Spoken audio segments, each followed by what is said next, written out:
The reading will be from Sad-Vidya, part 4, by Sri Ramana Maharishi.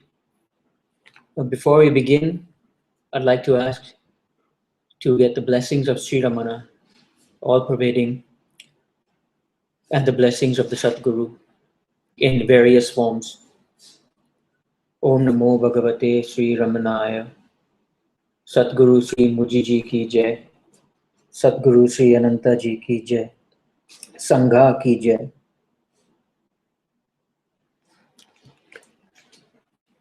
This is a supplement to Truth Revealed or Sad-Vidya. This is the 4th part of the reading, the final part of Sad-Vidya, the detailed supplement.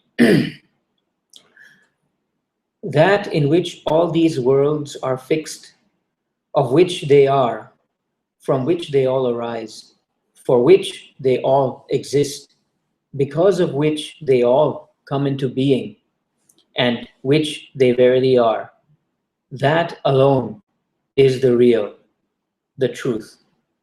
That is the treasure in the heart. 1. Association with the sages, those who have realized the truth, removes material attachments. On these attachments being removed, the attachments of the mind are quite destroyed. Those for whom attachments of the mind are thus destroyed become one with that which is the motionless principle. They attain liberation while yet alive. Cherish, therefore, the association with such sages. That supreme state, obtained here and now as a result of one's association with the sages, and realized through the deep meditation of self-inquiry in contact with the heart, that state cannot be gained with the aid of a mere preceptor, nor through the knowledge of the scriptures, nor by spiritual merit, nor by any other means. That state which is being spoken of is that which is already here and not something to be attained anew. So if there's no Satguru to point this out, this is basically talking about the importance of being with the sages who point out the very, I would say, because it is so direct, what you are is already part of your experience, but the way you've been conditioned, the way we've been conditioned since we're young, through the mind has been always to seek things outward, has always been to look for things outward.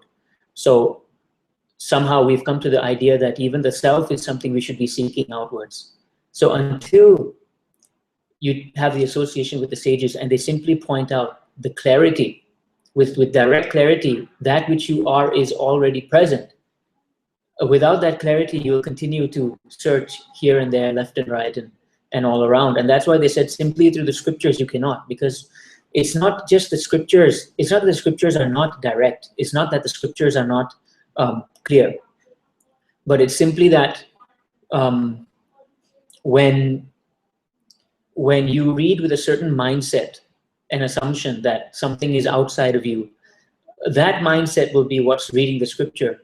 And with that mindset, you will not be able to find what's already present prior to the mind. So if you're using the mind to read the scripture, you're already one step ahead. Where you are is watching what the mind is saying. You are not what the mind is saying. You are simply prior to that already. So the Satguru is extremely important. The association with the sages, satsang, is extremely important for this very reason.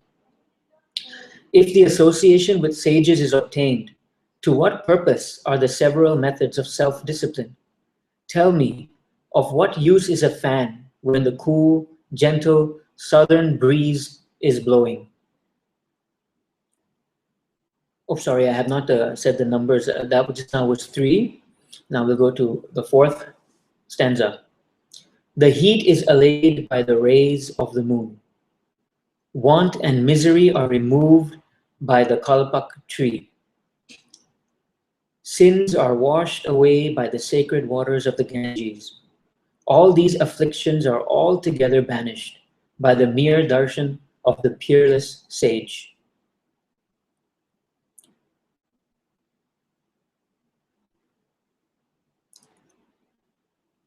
The holy waters, 5. The holy waters of pilgrimage, the images of gods made of earth and stone, cannot stand comparison with the benign look of the sage. They make one pure only after countless days. Know that the sage no sooner bestows his gracious glance than he makes one pure. All of these things, pilgrimages, images of gods made from earth and clay, all of these have certain rituals, certain functions, certain ways to make possible what fruits they want to achieve. So for example, you pray to a certain statue of a certain god or something. There are certain rituals that need to be followed, certain steps, certain things to follow step by step, so that you can get the fruits of what that worshiping that idol provides. But no worship of any idol can give you what you already are. They can only give you more of something in this world, more of something for that which you believe you are, because the self does not feel incomplete. It is not the self that is doing the prayers, that is doing the ritual. It is not the self that is wanting something and therefore going to an idol and performing certain rituals. It is the idea of who the self has taken itself to be. And when that happens, then there is a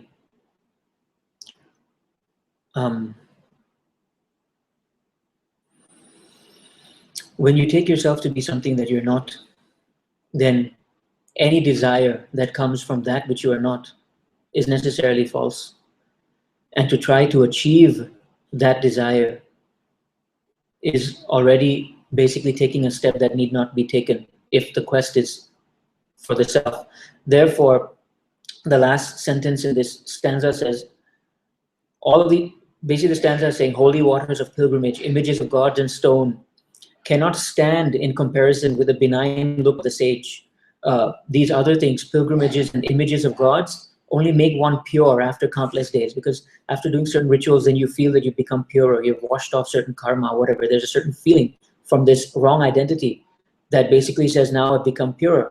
But that which you are has never been touched.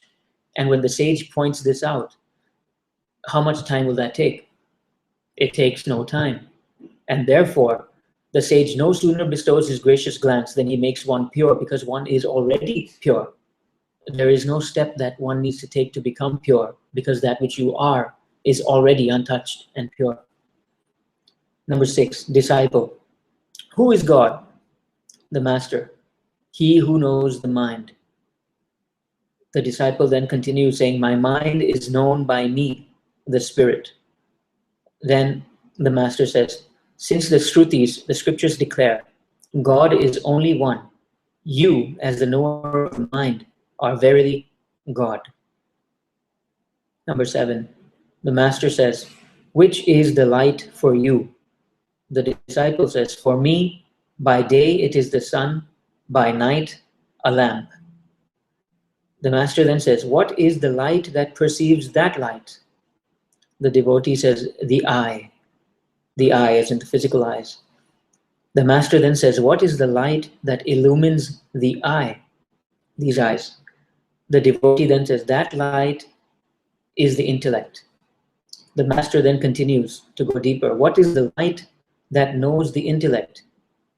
The devotee then says, it is the eye.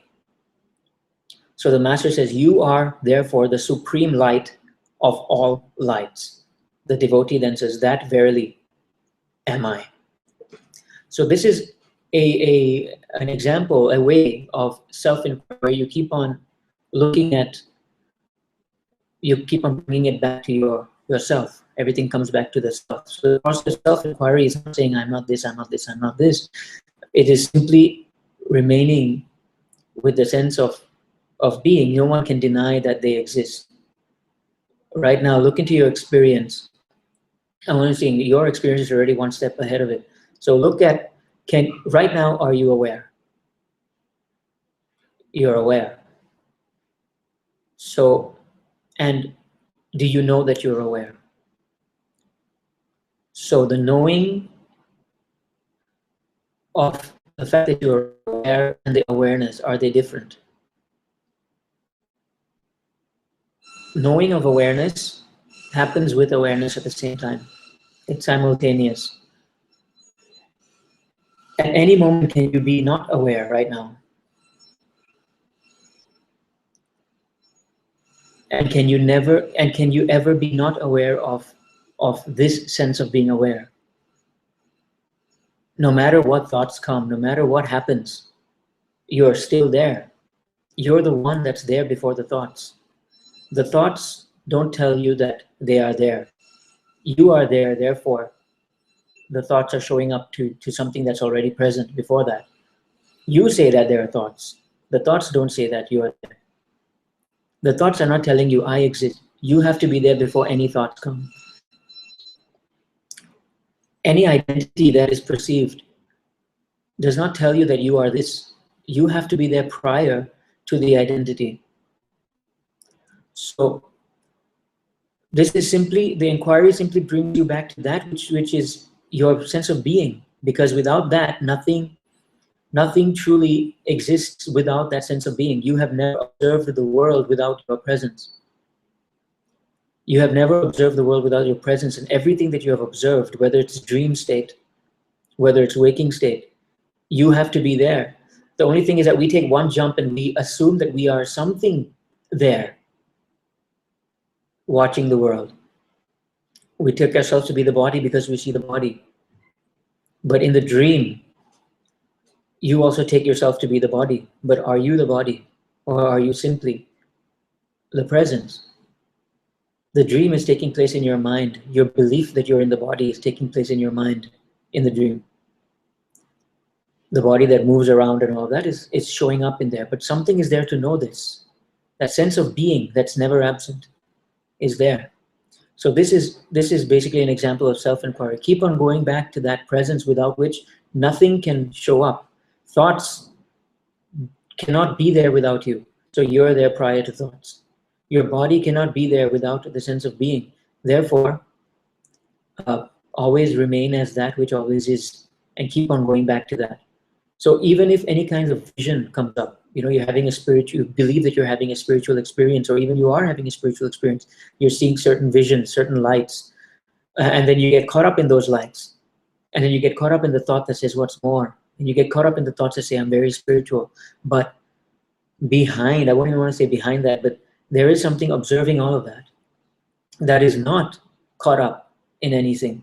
It watches the caught upness, but it has to be there prior to any kind of action or any kind of belief or any kind of thought. So that's simply the process of self-inquiry. 8. In the interior of the heart cave, there shines alone the one, Brahman, as the I, verily the self-conscious Atman. Realize that state of steadfast inherence in the self, entering into the heart, either by diving deep within through self-inquiry or by the submergence of the mind in the self through breath control. Number 9. Know that the pure and changeless self-awareness in the heart is the knowledge which, through the destruction of the ego, bestows liberation. Number 10. The body is inert like an earthen pot, since it has no I consciousness, and since, in the state of deep sleep, when bodiless, we do experience our natural being, the body cannot be the I. Who then is it that causes I-ness? Whence is he? In the heart cave of those who thus are, know and abide as the self, Lord Arunachala Shiva shines forth of himself as the that am I consciousness. Everything is pointing to the fact of your existence, not your existence as in a person's existence, but simply the sense of being, without which none of this world can appear. And that is not something to be achieved. Without that, there is not even the idea of a person who needs to achieve something. The idea of a person who needs to achieve something is appearing for that. It's appearing in that. It's not true. The truth is that which always is, which you are right now, your sense of being that you cannot deny. You cannot stop being. Everything else shows up once being has already been established. Being needs to be there before anything that you can describe shows up. 11. Who is born? Know that he alone is born who inquires into the Brahmic source whence he is, in fact, born. He is eternally supreme, ever new. Number 12. Cast off the notion, I am the body contemptible. Ponder over and realize the self of perennial bliss. Seeking to know the self while cherishing the body is like getting hold of a crocodile, taking it to be a raft in order to cross a river. I want to repeat this line. Seeking to know the self while cherishing the body is like getting hold of a crocodile, taking it to be a raft in order to cross a river. The body is an appearance. The body is not what gets enlightened. The person is not what gets enlightened. Nothing gets enlightened. Enlightenment is not an achievement. It is not a state to be achieved. It is the light that without which this play cannot happen. It's the light of the entire stage.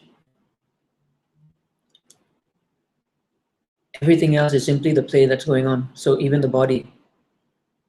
The body is seen because of this light. You are the light and not the body. You take yourself to be the character on the screen, but you are the screen, not the character. So nothing that the actor does can ever make him into the screen. Nothing that the actor does can ever bring him out of this of the projection. The actor is simply a projection. The light which projects and sees this projection has been untouched. It is not an achievement. There is the power to misidentify. The light somehow has the power to misidentify as the projection. But the projection can never become the light. The projection doesn't exist. Number 13. Charity, penance, sacrifice, duty,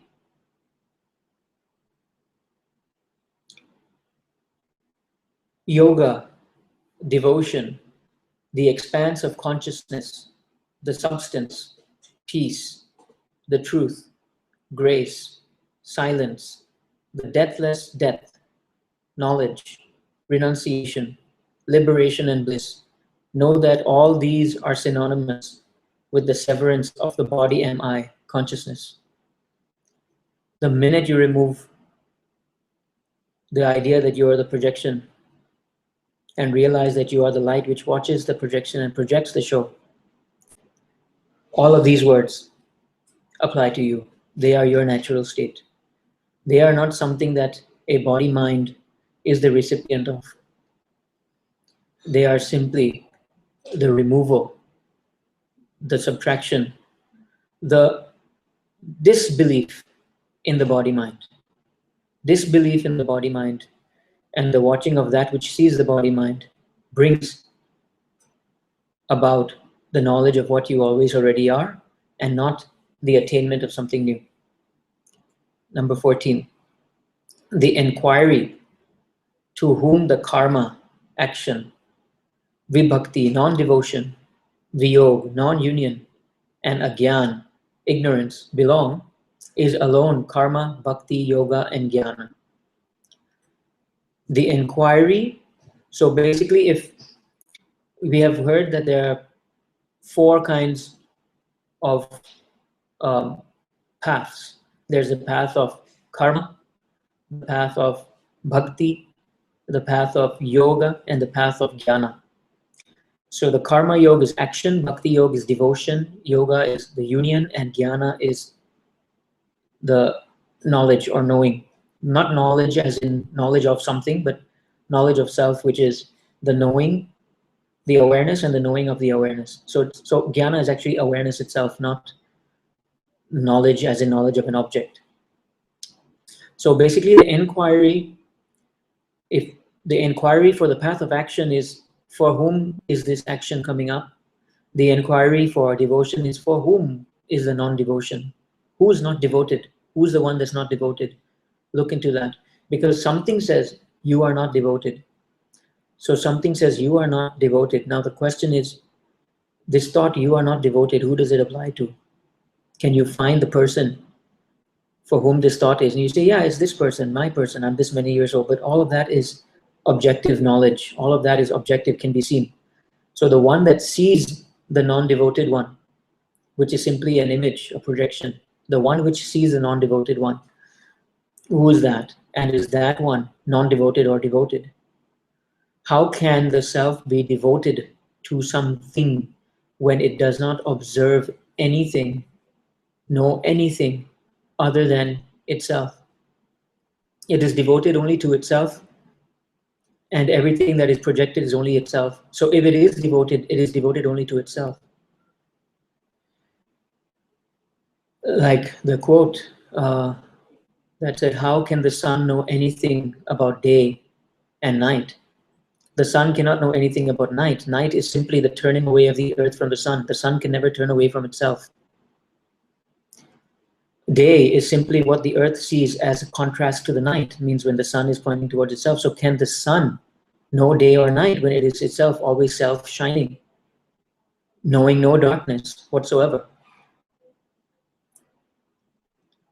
When thus questioned, the ego is lost, and the consequent state of abidance as the self, wherein none of these have ever been, is verily the truth. 15. They are cranks who, without knowing the fact that they themselves are moved by Shakti, seek to act, saying, let us attain all siddhis, the supernatural powers. And this farce of theirs is like the story of the lame man who said, what will the enemy matter if only I am held up on my legs? There's the idea of the person cannot do anything. Beloved Father Anantaji has given this example many times in his satsangs, where he says, imagine a character, whatever it is. So imagine a character who is 50 years old. Okay, imagine in full detail what's the color of the hair, what clothes they're wearing, where they're sitting, everything like that. Now ask that person to bring you a glass of water, or ask that person to do anything. It cannot happen. So basically, what this is pointing to is the idea that you have of yourself is as false as that created character. The person who you think yourself to be, I am the body, and the personality that is attached to this I am the body idea is as false and is non-existent as that imaginary character, because this is imagined as well. The only thing that's non-imagined about your entire experience is your being. This is non-imagined. You cannot deny this. That you exist is undeniable. This is unimagined. Everything else is observable, phenomenal, imagined. There's nothing wrong with that. But if you put the things in its right place and put yourself where you really are, acknowledge what's your actual position, then suffering will completely be removed, or cannot stay long. Cannot stay long. It will simply be observed to be a thought. Now, in this example, Bhagavan is talking about people who imagine themselves to be something, think they are doing some kind of action without realizing that the power from the self, Shakti is also a power from the self. It is the self which moves everything. You know, it is the self which moves everything. It's even the self which generates the thought, the deluded thought in a way, because the person takes the thought to be real, that I am doing this. But even that thought, observable from the self position, is generated within the self. Without the self being there, there are no thoughts. Number 16. If verily peace of mind is the ever-present state of liberation, tell me, how can they who yoke their minds to siddhis, supernatural powers, which are unattainable except through the activity of the mind, become merged in the bliss of liberation, which settles the agitation of the mind? This is a very beautiful, very, very beautiful statement of Sri Bhagavan, who is talking about people who want to attain supernatural powers. Basically, let's put it this way. Who wants to attain supernatural powers? Does the self ever feel incomplete that it needs to achieve supernatural powers? Does your working in your dream to achieve a supernatural power in the dream, does that affect the waking state in any way? The thing is that if you are going for supernatural powers, know that you are deluded, because you have taken yourself to be something which you're not. Only the personality, the ego, the separate one, want supernatural powers.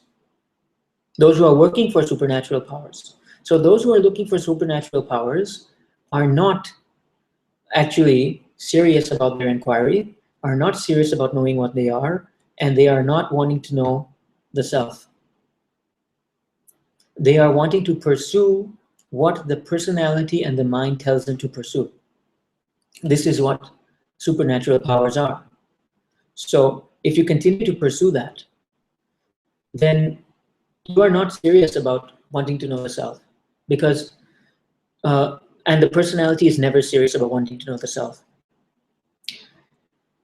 Oh, sounds so confusing in a way, because there are two different levels of speaking here. The personality can never achieve the self, and the self doesn't care about the personality.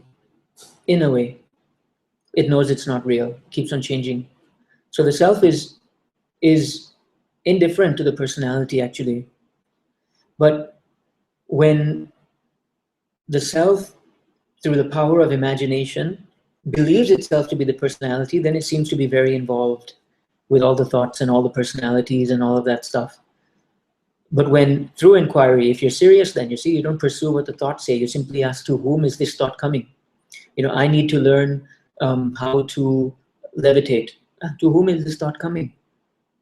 Is it coming from the self? Does the self need to levitate? Does the self have a body? Does the self have any kind of limitation in space and time, that it needs to learn how to levitate in space and time? You see, this is one of those things that needs to be looked at and looked into. And when seen very clearly, then you will see that this need to attain supernatural powers has nothing to do with the self. Number 17. To bear the burden of the world, there is the Lord. Therefore know that the spurious ego, presuming to bear that burden, is comparable to the image carved on the tower, which appears to sustain the tower's weight. Whose fault is it if the traveler, instead of keeping his luggage in the cart, which already bears the load, carries the burden on his head and suffers the pain? So imagine you're going on a trip and you catch a train, and once you carry your bag up onto the train is already bearing the weight of your bag. If you decide to carry that bag and put it on your lap or put it on your head and give yourself more weight, thinking that it's going to take the weight off the train, you are deluded. So simply, your breath, you're not doing. Your thoughts, you're not generating. Actions, you are actually not performing. The personality is not performing these actions. So to think that you are doing all of these things is simply to place the burden on a non-existent head, because the personality really doesn't exist. So how can a personality that doesn't exist actually do anything, actually think anything, actually have the power to control anything, actually have the responsibility for anything? Your breath, you think you breathe. You don't breathe. Breathing happens. To think that you breathe and to believe the responsibility of breathing is upon you is simply to give yourself unnecessary stress. You don't know how many breaths you have. And everything that needs to be done with this body is dependent on this breath. If the breath itself is not in your control, how can anything else be in your control? Where did this come from? Ponder this, because all of us believe that we are in control of our lives, when the breath is not even in your control. One breath in, the breath comes out. It doesn't come in again, you're gone. Your entire calendar of, or your diary that has planned everything means nothing. That's the mind's planning. The mind knows nothing. It knows nothing about you. The mind knows absolutely nothing about life, about what's going to happen, what's not going to happen. The mind knows nothing. It can know nothing. Now, to the personality, this is very scary. I don't know what's going to happen in my life. But the fact is, this is actually the real position. The real truth, your current experience of your life, is that you have no control of your life.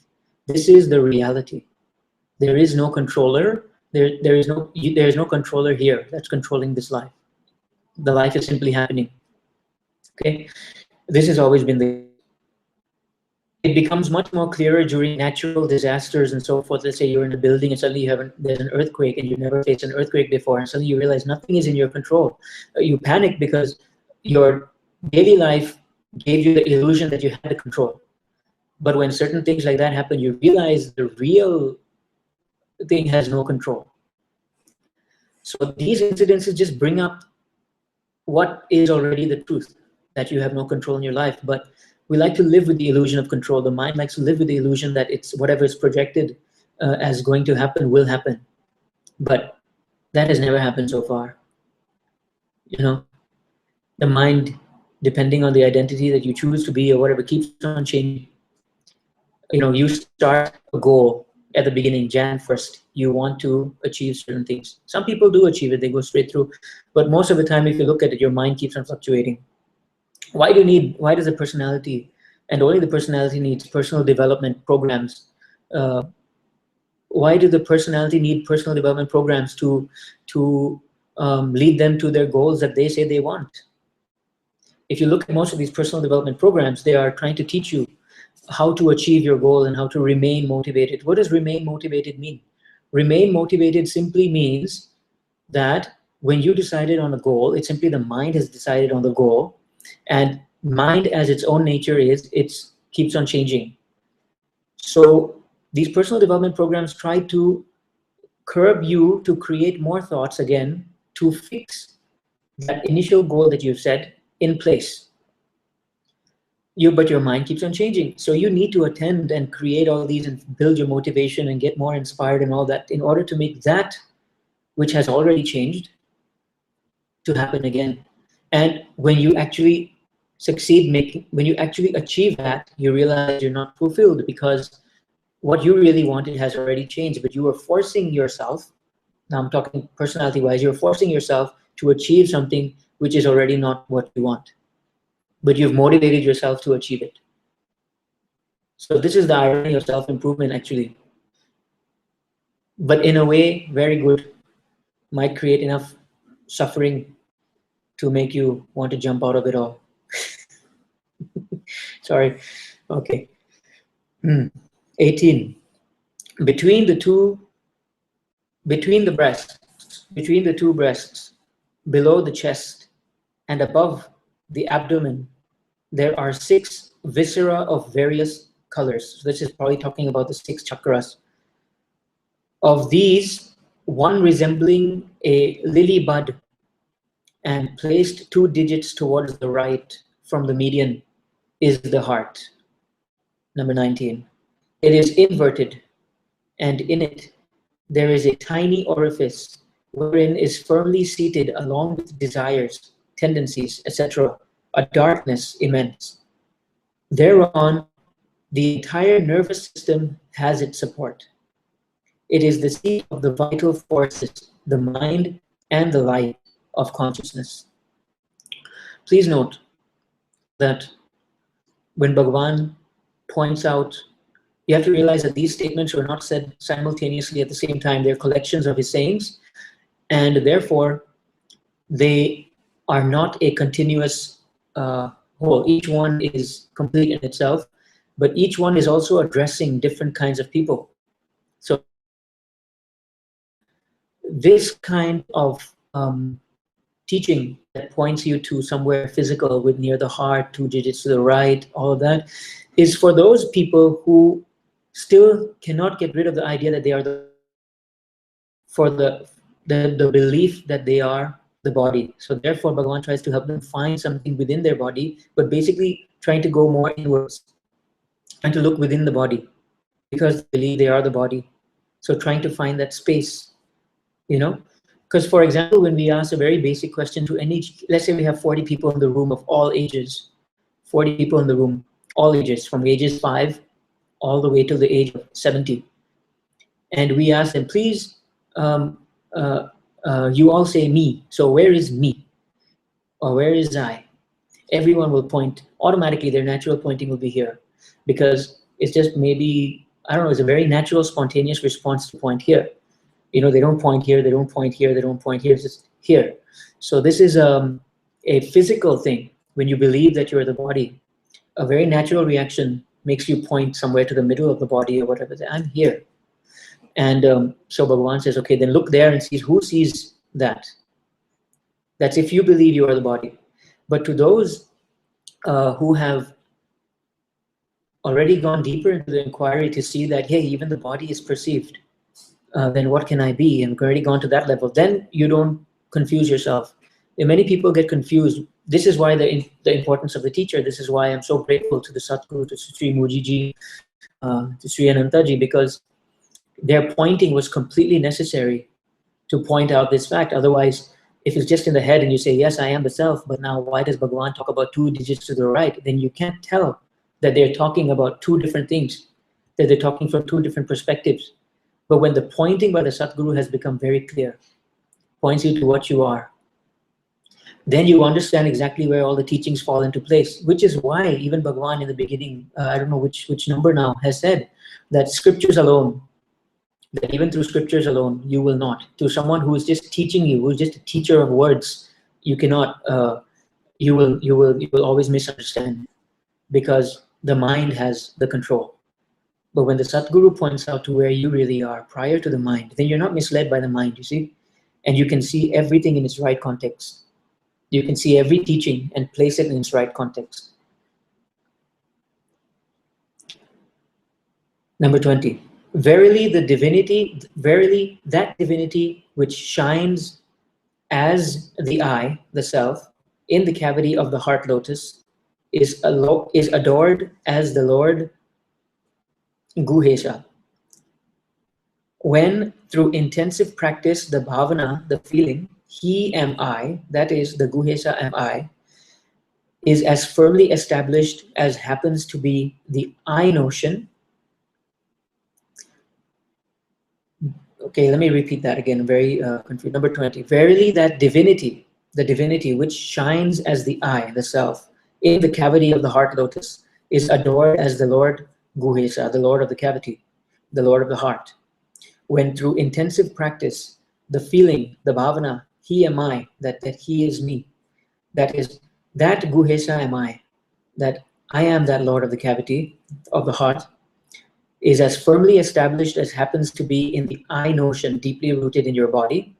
And when you abide ever as that divinity itself, it shines forth, whereupon the avidya, the ignorance, namely the notion, the perishable body am I, is dispelled even like the darkness before the rising sun. Yes? So this is what Bhagavan was elaborating about the previous, that basically, initially, if the person believes they're in the body, then he will point out a certain place in the body using scriptures or whatever to tell you that he's there. Now see the Lord of the heart. Now imagine yourself to be the Lord of the heart. Now he says, until the feeling, I am that Lord of the heart, becomes, when that feeling, I'm the Lord of the heart, continues, you keep on practicing with that feeling, I'm the Lord of the heart, I'm the Lord, and then you practice and you feel that I'm that, you suddenly feel that I'm that there's no difference between you two, and you abide as that. It's pretty much the same as abiding in the self, because you have merged into a certain conception, believing that you're in the body. Now, when you realize that you are that, then you realize you're the self, then basically, even then all kinds of ignorance will be dispelled, because you have already placed yourself steadily as what you really are, which is not in the body. Number 21. Tell me what it is that is described as the heart of all the jivas of the world, in which, as in a big mirror, all this universe is perceived as a reflection. Okay, this is now, number 21 is basically taking a passage from the Yoga Vashishta, where Lord Rama is asking the yogi, the sage Vashishta, the question. So this is the question from Rama. Lord Rama says, tell me what it is that is described as the heart of all the jivas in the world, in which, as in a big mirror, all this universe is perceived as a reflection. To Rama thus inquiring, sage Vashishta said, after investigation, it has been declared that the heart for all the jivas is twofold. And he continues, hear me and know well the characteristics of the two kinds of heart, the acceptable and the rejectable. That organ called the heart and situated at a particular place within the chest of the measurable body is the one rejectable. The physical organ is rejectable. That heart, which is of the form of knowledge absolute, is the one acceptable. So the one which knows, that knowing, that awareness, the being, he calls that the heart as well. So the physical organ of the heart he's removed. He's said, reject that one. And what I refer to as the heart, the one acceptable one, is the sense of awareness, the being, without which this world cannot be reflected. So he calls that the knowledge absolute. Knowledge absolute meaning it knows itself. It knows itself. So the heart, which is the form of knowledge absolute, is the one acceptable. Through that heart, though that heart is both within and without, it is devoid of an inner and an outer side. So now, through this pointing, using the scripture, using the Yoga Vashishta, Bhagavan is moving the person who believes himself to be within the body. After pointing out the cavity of the heart, he is now moving the person using the scriptures out and says that it is neither inside nor outside. So it's slowly removing the person's attachment with the I am the body idea. 23. That alone is the heart supreme, and in it all this world abides. It is the mirror of all objects, and it is the and it is the abode of all the wealth. Hence, for all living beings, that knowledge alone in which everything rests is declared to be the heart. It is not a part of the perishable body, which is insentient like a stone. 24. Therefore, still continuing from the Yoga Vashishta, therefore, by means of earnest endeavor of holding the ego in the heart of perfect purity and absolute knowledge, the destruction of latencies of the mind, along with breath control, is of its own accord accomplished. 25. Ever abiding in the heart, through the incessant practice of the meditation, that Lord Shiva am I, who is of the form of knowledge pure, which is free from all qualitative limitations, removes all attachments pertaining to the ego. 26. Having inquired into the nature of all the states, wakeful, dreaming, and deep sleep, and ever holding steadfastly at the heart to that state supreme, which is absolute and which is free from illusion. Play in the world, O Raghav, the hero. You have realized that in the heart, which is the substratum of truth of all appearances. Therefore, without ever abandoning that right perspective, play in the world just as you like. 27. As one with feigned enthusiasm and joy, with feigned excitement and hatred, as one taking feigned initiative and making a feigned effort, play in the world, O Raghav the hero. Because once you realize you're not the body, once you realize your actual position, truly, by abiding as a self, continuously abiding as a self, this thing appears as a play, then you're no longer fraught by the mind, but now you can enjoy the play. The play of the mind says, oh, I'm lost. You know I'm here. The play of the mind says, I'm confused. You say, I'm here. The play of the mind says, this is happening. I don't know what's going to happen tomorrow, what's going to happen. I'm here. You see, this is going to eliminate me. I'm here. So when you know your real position, you can play in the world as a play because you know your own position is untouched. You see, it's like a virtual reality game. You know, you start to enjoy your life like a virtual reality game. It's just that you cannot see the machine to take off, but you don't need to see it because whatever is observable is not you. So it's like a virtual reality machine game, and you've chosen an avatar. Now you're playing in the game. This is your character in the game. Now you can enjoy the game, you see.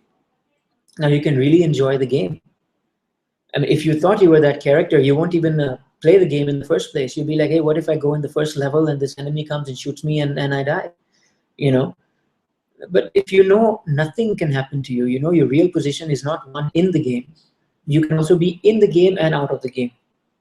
You can also enjoy the game, shooting and getting shot. And when you get shot, you'll say, oh, okay, let me just play again when you know your real position. So then you can play like that. 28. He who has conquered the senses through wisdom is alone the true Jnani established in self-knowledge. Proclaim him to be the fire of knowledge, the wielder of the thunderbolt of knowledge, death unto death, and the hero who has killed death. 29. Know that the qualities of luster, intelligence, and strength develop of themselves. So a glow, know that the qualities of the glow, the intelligence and the strength develop of themselves in those who have realized the truth.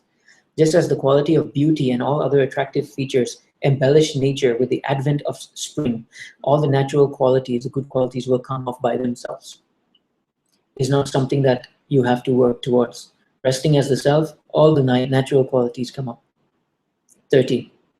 Like those listening to a story, with the mind abandoned to roam elsewhere, the Jnani's mind, devoid of any latencies, though apparently in action, is not really engaged in any act.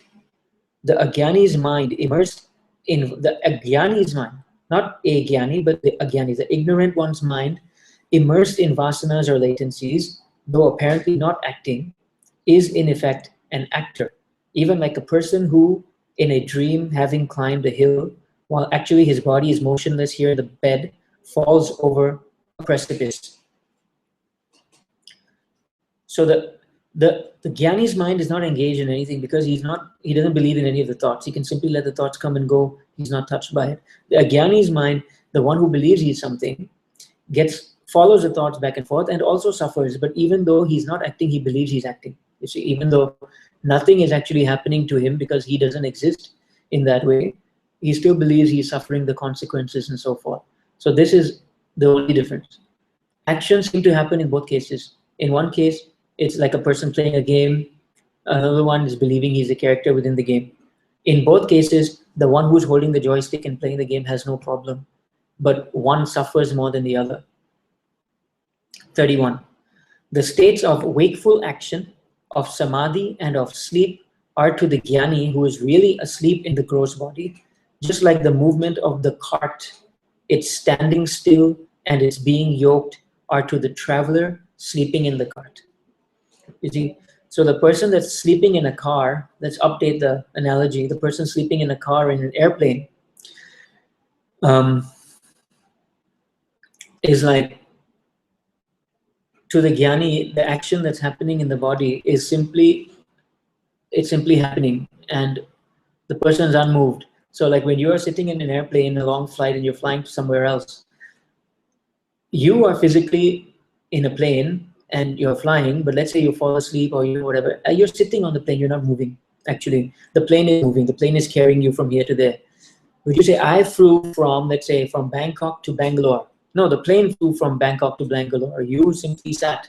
You were in one place the whole time, even though you were flying. So the plane is like the body, it's simply doing its own thing, and you are untouched. The only difference is that, unlike the example of you being in the plane or on the car, this is you simply being the screen on which the picture of a plane flying is happening. You actually are not going anywhere. You're here. When you are checking in your luggage, your experience is I'm here. When you're walking every step to your airplane, your feeling is still I'm here. When you're on the airplane, your feeling is still I'm here. When you've landed in another country, your feeling is still I'm here. When you got off the plane, your feeling is still I'm here. That feeling of I'm here has never changed. You don't go anywhere. Just like this. 32. To those who inquire into the nature of the three states, waking, dreaming, and sleep, there is the state of Turiya alone, which is beyond the three states. Beyond the three states meaning it is not another state. It is not another state.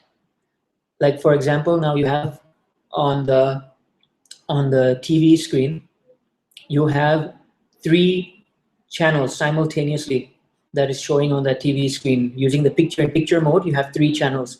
You have the video mode, you have the TV mode, and you have the music mode. So 3 screens on one big screen, okay? These 3 screens are the 3 states: waking, dreaming, sleeping. Turiya, the 4th state, is not another screen. The 4th state is not even the TV. The 4th state is the one seeing the TV and the 3 screens on the TV.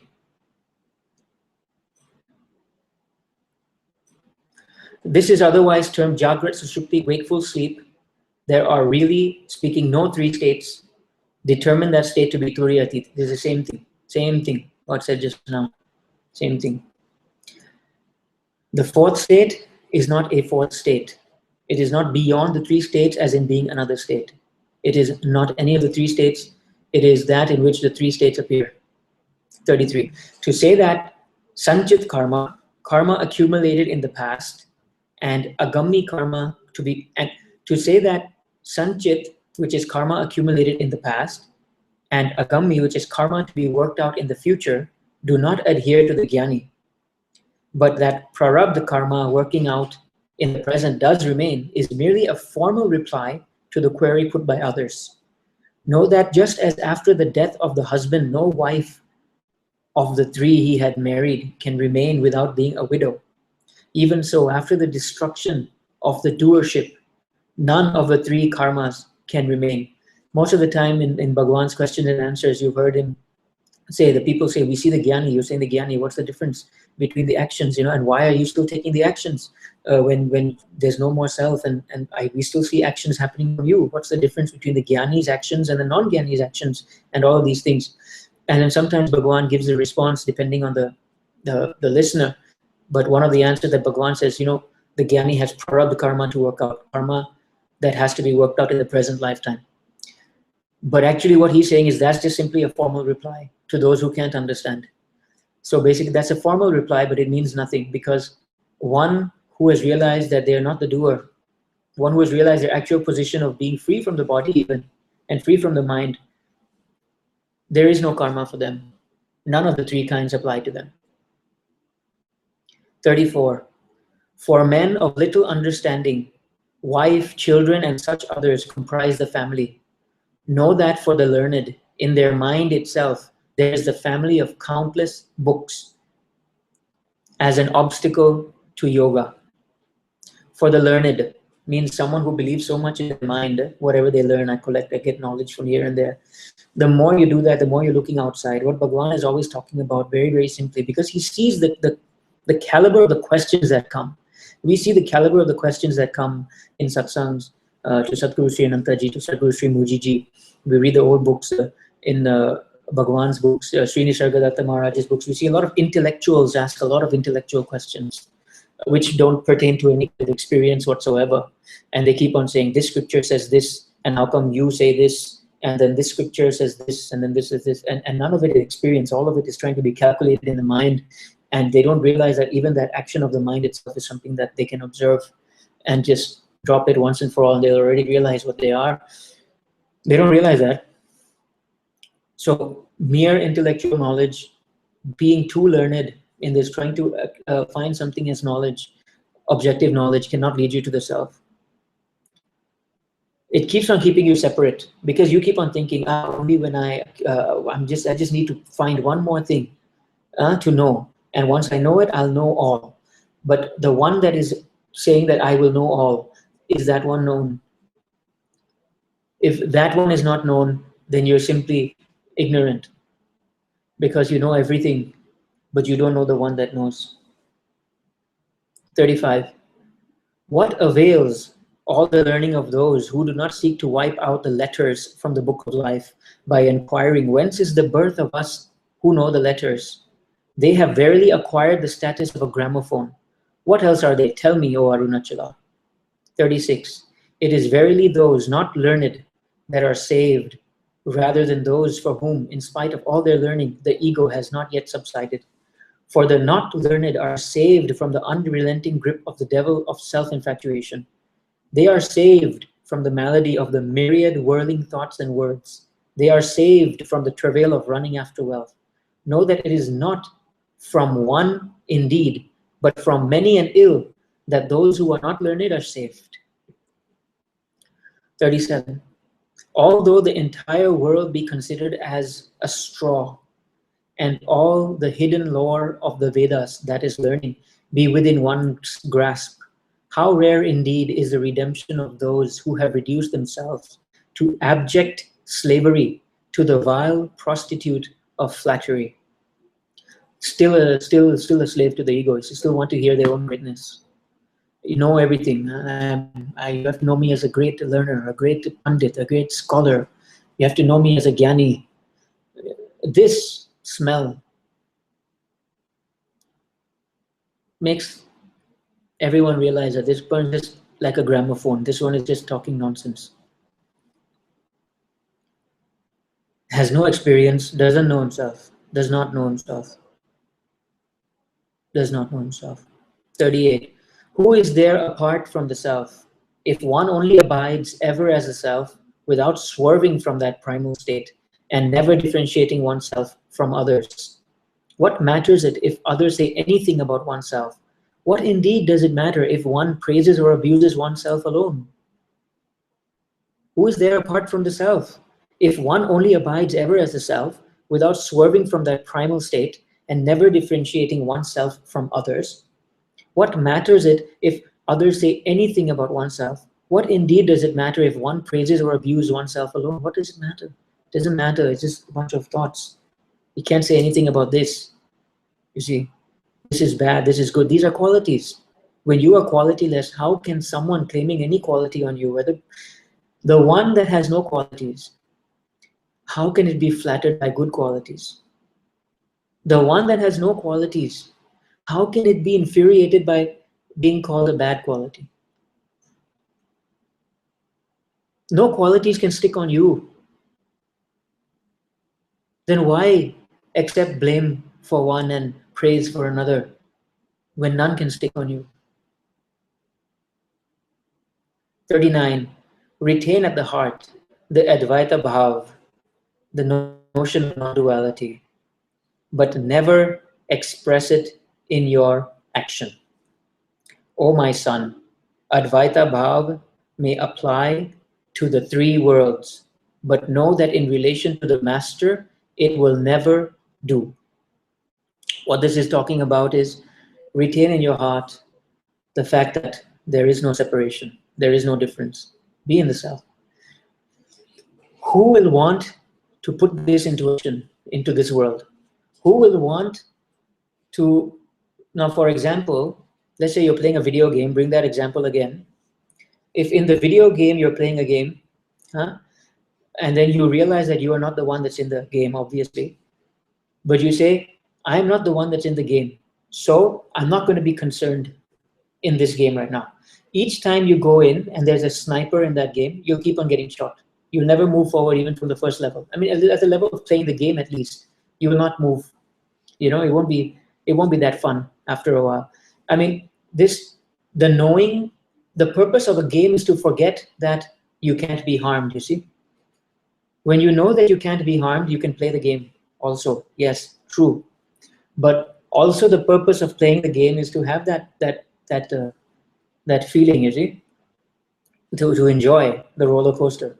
I mean, if you, before riding any kind of roller coaster, you see a sign, you say, you know, we haven't fixed this roller coaster for the past 5 years. So basically, we don't know when, we don't know how, we don't know where, but one of you is not going to survive this roller coaster.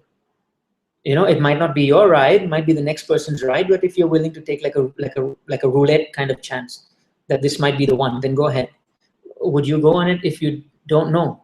You see, you want to know that the roller coaster will work well, that you will survive, but yet you still also have that thrill. You see, same thing. So that there's no, only the ego will want to use Advaita as a way to act in the world. You don't use truth in the illusion. You don't use truth in the illusion. This is the world of illusion. This body here that's speaking, this is the world of illusion. There's nothing here. There's nothing in this place for you, actually.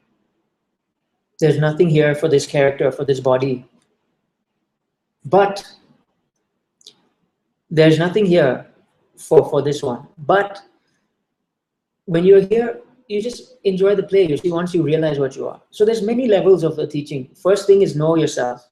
Know that you're there prior to anything. You are there already. So find out what you are, then enjoy the game. Okay? But in the game, there's no need to say, hey, I am not in the game. I'm not in the game. I'm not in the game. It makes no sense. You see, because the one that's saying I'm not in the game, who's he talking to? And another thing that Bhagavan says is that never apply the Advaita notion to your master. The master, without the master, you'll still be lost. You would still be lost, it's true. The master is none other than inside your heart. But never, always treat your master with respect. Always be at the feet of your master. Always be at the feet of that one who has woken you up in the dream. He is none other than yourself, no doubt, but not to the person. Not to the person. If you are the self, the master is one with you. If you still take yourself to be the body, do not say me and my master are one. Do not say that. Take his association, sit with him, sit until the pointers become clear. Even then, after that, you'll find your body continuously going to the satsang. Ever at the feet of beloved. 40. I shall proclaim in truth the quintessence of the established conclusions of the entire Vedanta. Know that when the ego dies and the self is that, only that remains, which is consciousness absolute. The ego dying simply means seeing that it's not real, and that which watches the ego has always been real, remain as that, and by the grace of the master, always be at their feet, always be in the satsang, always imbibed, always be there. Thank you so much, beloved Gurudev. Thank you so much, Sangha. Om Namo Bhagavate Sri Ramanaya. Satguru Sri Muji Ji ki jai. Satguru Sri Ananta Ji ki jai. This concludes the reading of Sad-Vidya. Thank you so much, beloved Sangha, beloved friends, beloved Father, ever at your feet.